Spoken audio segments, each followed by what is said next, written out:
राम। हर हर महादेव। मैं अधिवक्ता बागी श्रीवास्तव वाराणसी से पुनः आप लोग के समक्ष उपस्थित हूँ एक नया वीडियो लेकर। और विषय है उत्तर प्रदेश पंचायत राज अधिनियम 1947।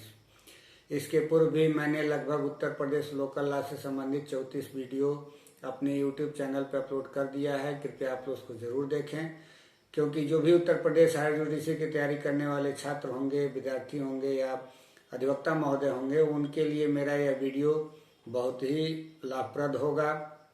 क्योंकि जो भी मैं वीडियो बना रहा हूँ वो मेंस के पर्पज से भले ही वीडियो है, लेकिन उसमें कुछ ऐसी बातें हैं जो की के रूप में काम करेगा, वो रामबाण के रूप में काम करेगा, प्री में भी काम आएगा और मेंस में भी काम आएगा। तो मेरा निवेदन है कि अभी तक मेरे इस चैनल को जिन व्यक्तियों द्वारा सब्सक्राइब नहीं किया गया है, कृपया सब्सक्राइब भी कर लें और अधिक से अधिक लोगों को शेयर करें ताकि अधिक से अधिक लोग इसका लाभ उठा सकें। हाँ, और मैंने सीआरपीसी से भी संबंधित लगभग 10 वीडियो अपलोड किया है, उसको भी कृपया आप लोग जरूर देखें। समय अभाव में मैं अन्य वीडियो नहीं अपलोड कर सका हूं, लेकिन जो ही लोकल लॉ खत्म होगा उसके पश्चात मैं अन्य विषयों पर भी वीडियो समय समय पर अपलोड करता रहूंगा। कृपया आप लोग उसको जरूर देखते रहिएगा। आते हैं विषय पर। आज का विषय अध्याय 6 न्याय पंचायत के बारे में। चूंकि अध्याय 6 बहुत ही बड़ा है, इसको कई भागों में हम बांट करके वीडियो बनाएंगे। आज का जो वीडियो का विषय होगा वो ये होगा कि न्याय पंचायत का गठन कैसे होता है, उसमें पंच और सरपंच की नियुक्ति कैसे होती है और उनके आकस्मिक रिक्ति के स्थिति में कैसे उसका फिर स्थान भरा जाता है। तो इससे संबंधित धारा 42, 43, 44, 45 एवं धारा 47 तथा 50 है। तो एक एक करके हम लोग देखते हैं।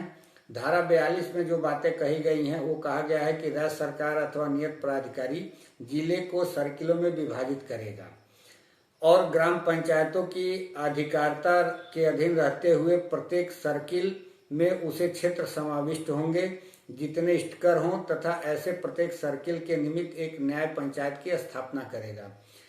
तात्पर्य यहाँ ये हुआ कि कई ग्राम पंचायतों को मिला करके एक सर्किल बनाया जाएगा जो न्याय पंचायत के नाम से जाना जाएगा। और इसके लिए जो सक्षम अधिकारी होते हैं या तो राज्य सरकार होगा या जिले का जो नियत प्राधिकारी है वो होगा। वो अपने जिले में सर्किल के रूप में कई गांवों को, ग्राम पंचायतों को मिला करके एक न्याय पंचायत का गठन करेगा। एक प्रोविजो इसमें ये भी कह रहा है प्रतिबंध के साथ कि जो सर्किल होगा वो एक दूसरे से संबद्ध होगा, मतलब एक दूसरे से संलग्न होगा, यानी कि सटा सटा होगा। एक दूसरे का जो जुडिक्शन होगा वो कहीं ना कहीं से आसपास का होगा। ऐसा नहीं है कि एक सर्किल यहाँ बनी तो 10 किलोमीटर बाद वाली सर्किल दूसरा बना। जो भी सर्किल होगा एक दूसरे से संलग्न होगा। अब इसमें जो संख्या की बात कही गई धारा 42 में, वो ये कहा गया है कि कम से कम 10 सदस्य होंगे और अधिक से अधिक 25 सदस्य होंगे। और इनकी जो कोरम होगी वो 2/3 से कम नहीं होगा। मतलब कोई भी कार्य करने के लिए जो इनका कोरम होगा वो 2/3 बहुमत के आधार पर ही इनका कोरम पूरा किया जाएगा। अब इसके बाद से एक बात और कह रहा है धारा 43 में कि पंचों की नियुक्ति और उनका कार्यकाल। धारा 42 में गठन की बात कर दिया है कि 10 सदस्य होंगे कम से कम और अधिक से अधिक 25 सदस्य होंगे। तो ये जो सदस्य होंगे ये कहाँ से आएंगे, तो इसके बारे में धारा 43 वर्णन कर रहा है कि उनको जो सदस्य होंगे वो पंच के रूप में उनको जाना जाएगा और ये उन्हीं सदस्यों में से चुन लिया जाएगा जो कि ग्राम पंचायत के सदस्य के रूप में चुने गए हैं। अब चूंकि ग्राम पंचायत के सदस्य के रूप में जिन व्यक्तियों को चुना गया है उनमें से किसी व्यक्ति को न्याय पंचायत के रूप में चुना जाता है, तो अपने आप वहां पे ग्राम पंचायत का जो उनका पद था समाप्त हो जाएगा। और उसके लिए फिर वही जो धारा 12 में जो भरने की प्रक्रिया है वह प्रक्रिया अपनाई जाएगी। दूसरा ये बात कर रहा है कि यदि वहां से न चुना जाए तो ये एक नए तरीके से चुनाव किया जाएगा, जो कि उसमें उस सदस्यों के अलावा ये सदस्य होंगे जो कि चुनाव के तहत आएंगे और जो चुने जाएंगे वो पंच के रूप में उनको जाना जाएगा। अब एक चीज और ये कह रहा है इसका उपधारा 2 कि प्रतिबंध यह है कि यदि ऐसी नियुक्तियों के लिए नियत अर्हताएं रखने वाले उपयुक्त व्यक्ति उपलब्ध न हो तो नियत प्राधिकारी ऐसी अर्हताओं में से किसी या सभी अर्हताओं को लिखित आदेश द्वारा शिथिल कर सकता है। मतलब जो अर्हता की बात है उसमें यदि पता चले कि उस चुनाव कराने में या जो सदस्य चुने गए हैं उनमें से कोई सदस्य उसके काबिल ही नहीं है, जो शर्तें हैं उनको पूरा करने के लिए, तो जो योग्यता का आधार बनाया जाएगा उसको शिथिल किया जाएगा योग्यता के रूप में। यहाँ पे बहुत ज़्यादा योग्यता की बातें नहीं लिखी गई हैं। धारा 44 में इसका वर्णन है, जो कार्यवाहियों को अभिलिखित करने की क्षमता रखता हो वो सक्षम व्यक्ति माना जाएगा। अब धारा 44 में जो बात कही गई है वो सरपंच तथा सहायक सरपंच के निर्वाचन की बात कही गई है। तो जो धारा 43 में पंच चुने गए हैं वही पंच अपने में से एक व्यक्ति को या तो सरपंच के रूप में या सहायक सरपंच के रूप में, दोनों लोगों को अलग अलग दो व्यक्तियों का चुनाव करेंगे। मतलब जो 10 और 25 की संख्या वहां पे हम लोगों ने देखा था धारा 42 में, और धारा 43 में उनका जो चुनाव हुआ है, तो यही चुने हुए व्यक्ति जो पंच हैं आपस में ही एक सरपंच का और एक सहायक सरपंच का चुनाव करेंगे। ये धारा 44 कह रहा है। और इनके चूक करने पर जो नियत प्राधिकारी होगा उसके द्वारा चुन लिया जाएगा। मतलब कि यदि आपस में ये लोग चुनाव करने में सक्षम हो पाते हैं तब तो ठीक है, कोई दिक्कत नहीं है। यदि चूक करते हैं या नहीं चुन पाते हैं तो फिर नियत प्राधिकारी उन्हीं व्यक्तियों में से किसी को सरपंच और सहायक सरपंच निर्वाचित घोषित कर देगा। अब धारा 45 इनके कार्यकाल की बात करता है। ये कह रहा है कि इनका कार्यकाल क्या होगा, तो यहाँ पे ये कार्यकाल के बारे में कोई टाइम बाउंडेशन नहीं है। ये सिर्फ डेलीगेट कर दे रहा है कि जो ही उनका ग्राम पंचायत का कार्यकाल खत्म होगा त्यों ही यहाँ पे इनका कार्यकाल समाप्त मान लिया जाएगा।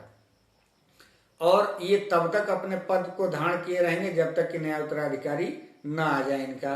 अर्थात जो 6 महीने का एक्सटेंशन पीरियड मिलता है जिसमें चुनाव करा करके नए प्राधिकारियों को नियुक्त कर लिया जाता है, तो यही ये बात कह रहा है कि ये तब तक बने रहेंगे जब तक कि नए लोगों का चुनाव नहीं हो जाता है। अब इसमें एक बात और है कि यहाँ कहीं ये नहीं कहा गया है कि पुनर्निर्वाचन के लिए पात्र नहीं होंगे। अर्थात इनको भी अपना अधिकार होगा कि खुद भी चुनाव लड़ें और पुनः भी ये अपने आप को पात्र घोषित कर लें। अब इसके बाद से धारा 47 कह रहा है कि पंचों का त्याग तो 2 तरीके से है कि जो सरपंच होंगे या सहायक सरपंच होंगे वो लिखित रूप में और खुद के हस्ताक्षर से नियत प्राधिकारी को अपना त्याग पत्र सौंप सकते हैं। और जिस दिन वो अपना लिखित में रेजिग्नेशन देंगे नियत प्राधिकारी को, उस दिन से उनका पद समाप्त मान लिया जाएगा।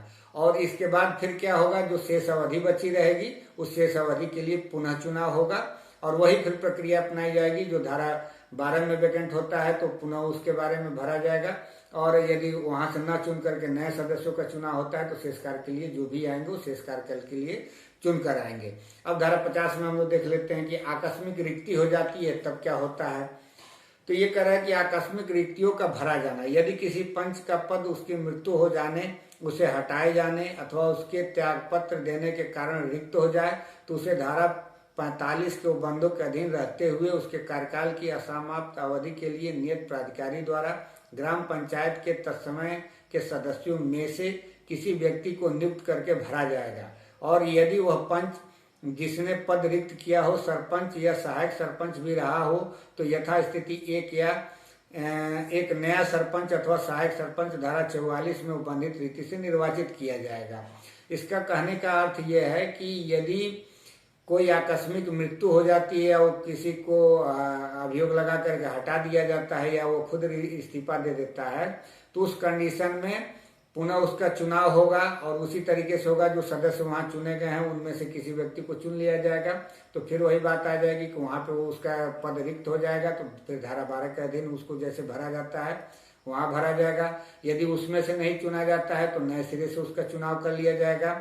और यदि वो सहायक और सरपंच हैं या सरपंच के रूप में पद धारण किए हैं उनका यदि पद रिक्त होता है फिर धारा 44 में जो प्रक्रिया बताई गई है उसका पालन किया जाएगा। अर्थात जो सदस्य हैं वो आपस में से ही किसी व्यक्ति को सहायक सरपंच या सरपंच के रूप में चुनेंगे।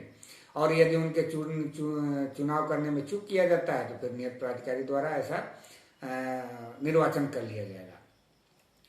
अब ये कह रहा है कि उपधारा 1 के अधीन पंच के रूप में नियुक्त किया गया कोई व्यक्ति अपनी नियुक्ति के दिनांक से ग्राम पंचायत का सदस्य न रह जाएगा और ग्राम पंचायत में इस प्रकार हुई कोई रिक्ति धारा 12 के प्रयोजन के लिए आकस्मिक रिक्ति समझी जाएगी। जो वहां पे हम बार बार कह रहे हैं कि जो रिक्ति हो रही है उसको आकस्मिक रिक्ति मान ली जाती है ग्राम पंचायत के रूप में, और वहां पे जो ग्राम पंचायत की आकस्मिक रिक्ति की बात कही गई वो धारा 12 में कहा गया है और उसी के अनुसार वहां पे उनका जो है चुनाव किया जाता है। तो आज के विषय में हम लोगों ने देखा कि कैसे एक न्याय पंचायत का गठन होता है धारा 42 में, फिर पंचों का चुनाव कैसे होता है धारा 43 में, और धारा 44 में हम लोगों ने देखा कि एक सहायक सरपंच और एक सरपंच की चुनाव कैसे होती है और उनके सीट अगर जो वैकेंट हो जाते हैं तो उस स्थिति में फिर क्या प्रक्रिया अपनाई जाती है और उनका कार्यकाल क्या होता है। तो हमें विश्वास है कि आप लोगों को यह वीडियो जरूर पसंद आया होगा और समझ में भी आया होगा। क्योंकि बेयर एक्ट आप लोग जरूर पढ़ें, इससे और भी क्लियर हो जाएगा। किसी के पास कमेंट्री बुक होगा तो कमेंट्री भी जरूर पढ़ेगा, उसमें केस लॉ भी आप लोग को मिल जाएंगे। अगले वीडियो में मैं इनके जुडिक्शन के बारे में बताऊंगा कि एक न्याय पंचायत का क्या जुडिक्शन है, क्या काम करती है। तब तक के लिए इजाजत दीजिए।